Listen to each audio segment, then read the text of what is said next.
भैया हो, आज बड़ी शर्म के बात बाकी एगो इतना बड़का सुपरस्टार नीलकमल सिंह के गावल एगो इतना गंदा गाना वायरल हो रहल बा जवन की अक्षरा सिंह के ऊपर गावल गईल बा, जौने कारण आज पूरा भोजपुरी समाज बदनाम हो रहल बा। ता आई ओही गाना की असल सच्चाई एक गीत के माध्यम से सुनी। धन्यवाद। काहे गंदा गाना गोलो नीलकमल आज हो, नीलकमल आज हो। मोहित रिकॉर्डिंग स्टूडियो निचलौल महाराजगंज, निचलौल महाराजगंज। काहे गंदा गाना गोलो नीलकमल आज हो, नीलकमल आज हो। काहे गंदा गाना गोलो नीलकमल आज हो। अक्षरा के बदनाम कके कर तारो नाज हो। कैसे के सुधारी, कैसे के सुधारी भोजपुरी समाज हो। काहे गंदा गाना गोलो नीलकमल आज हो। अक्षरा के बदनाम कके कर तारो नाज हो।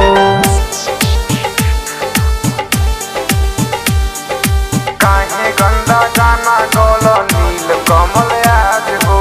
म्यूजिक बाय सुनील राज।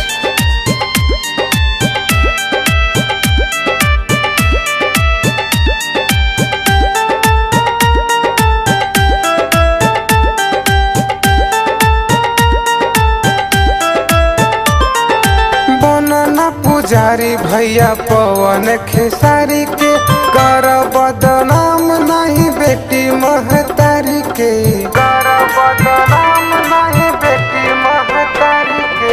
बनना पुजारी भैया पवन खेसारी के कर बदनाम नहीं बेटी महतारी के। कैल ना शरम थके,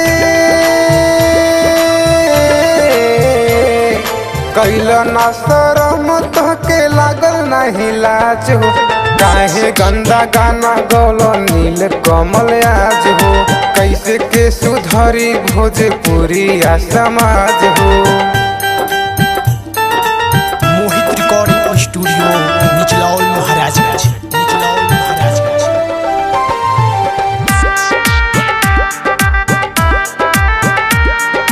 काहे गंदा गाना गोलो नीलकमल आज हो।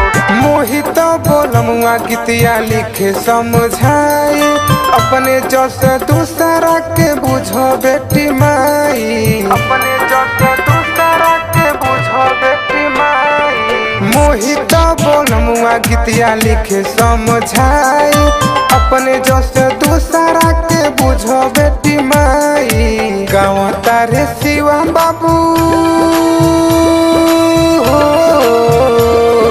गाँव तारे शिवम बाबू सचे सचे बात हो।